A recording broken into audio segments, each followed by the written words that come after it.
मखसूस नशिस्तों का case PTI 1 साल का वक्त लेने के बावजूद इंट्रा पार्टी इंतखाबात नहीं करवा सकती। चीफ जस्टिस सुप्रीम कोर्ट में चीफ जस्टिस पाकिस्तान काजी फाइज ईसा की सरबराही में 13 रुकनी फुल कोर्ट ने सुन्नी इत्तेहाद कौंसिल की मखसूस नशिस्तों से मुतल्लिक केस की समाअत की, जिसके सामने सुन्नी इत्तेहाद कौंसिल और इलेक्शन कमीशन के वकील ने दलाइल दिए। दौरान समाअत इलेक्शन कमीशन के वकील सिकंदर बशीर ने दलाइल देते हुए कहा है कि इलेक्शन एक्ट के तहत पार्टी से वाबस्तगी सर्टिफिकेट और फार्म 66 रिकॉर्ड पर है। तहरीक इंसाफ ने पार्टी से वाबस्तगी सर्टिफिकेट और फार्म 66 जारी किए, जिन पर चेयरमैन गौहर अली खान ने दस्तखत किए। वकील इलेक्शन कमीशन ने कहा कि वाबस्तगी सर्टिफिकेट और फार्म 66 जारी हुए तो पीटीआई ने इंट्रा पार्टी इंतखाबात नहीं कराए थे। पीटीआई ने फार्म 66 22 दिसंबर और पार्टी से वाबस्तगी सर्टिफिकेट 13 जनवरी को जारी किए, जबकि पीटीआई को पार्टी से वाबस्तगी सर्टिफिकेट कागजात नामजदगी के साथ लगाने चाहिए थे। हुकूमत ने पेट्रोल की कीमत में 7 रुपए से ज़ायद का इजाफा कर दिया। वज़ारत खजाना ने पेट्रोलियम मसनूआत में इजाफे का नोटिफिकेशन भी जारी कर दिया। नोटिफिकेशन के मुताबिक पेट्रोल की कीमत में 7 रुपए 45 पैसे फी लीटर इजाफे किया गया है। नोटिफिकेशन के मुताबिक पेट्रोल की नई फी लीटर कीमत 265 रुपए 61 पैसे होगी। नोटिफिकेशन के मुताबिक हाई स्पीड डीजल की कीमत में 9 रुपए 56 पैसे फी लीटर इजाफा किया गया है। हाई स्पीड डीजल की नई कीमत 277 रुपए 45 पैसे फी लीटर होगी।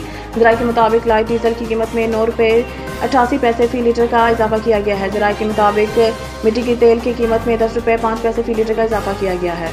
इमरान खान ने पार्टी छोड़ने वाले रहनुमा की वापसी रोक दी। ज़राए के मुताबिक बानी पीटीआई की हिदायत पर कायम 7 रुकनी कमेटी पार्टी छोड़ने वाले रहनुमा की वापसी का फैसला करेगी। ज़राए का कहना है कि इस कमेटी के सरबराही शाह महमूद कुरैशी करेंगे, जबकि कमेटी में असद कैसर, हामिद खान, शहरयार अफरीदी, बैरिस्टर गौहर और शिबली फराज शामिल होंगे। ज़राए के मुताबिक चांदाना गुलजार को भी कमेटी में शामिल किया गया है और वो खवातीन के केसेस और इनके पार्टी छोड़ने की वजूहात पर रिपोर्ट देंगी, जिसके बाद कमेटी हतमी नामों की फहरिस्त बानी पीटीआई को भेजेगी, जो हतमी फैसला करेगी। ज़राए का बताना है कि पार्टी क़यादत ने इमरान खान की रिहाई तक किसी भी रहनुमा की पार्टी में वापसी को रोक दिया है और बानी पीटीआई की रिहाई के बाद ही रहनुमा की वापसी का फैसला होगा।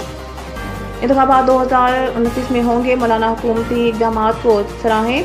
अता तारड़ एक बयान में वज़ीर इत्तलाआत ने कहा है कि मौलाना फजल रहमान बुजुर्ग और काबिल एहतराम सियासतदान हैं। मौलाना को चाहिए कि हुकूमत के बेहतर माशी इक़दामात को सराहें, जिनकी वजह से स्टॉक एक्सचेंज तारीखी बुलंदी पर है। उन्होंने कहा है कि ज़र मुबादला के ज़खायर बढ़ रहे हैं, तजारती खसारा कम और रुपए की कदर मुस्तकीम हो रही है। ये वक्त बयानबाजी का नहीं है, सियासत पार्लियामेंट में होनी चाहिए।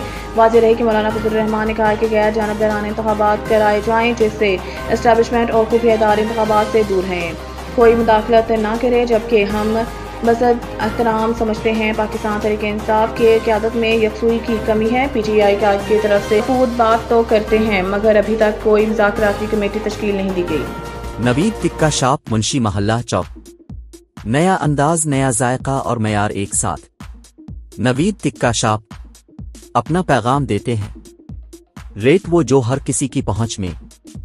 नवीद टिक्का शॉप की नई आइटम में फिश टिक्का, चिकन पकौड़ा, सज्जी, चिकन टिक्की, आलू चिकन टिक्की, शामी कबाब, बेहतरीन और साफ सुथरा माहौल, जायकेदार बेहतरीन खानों का मरकज।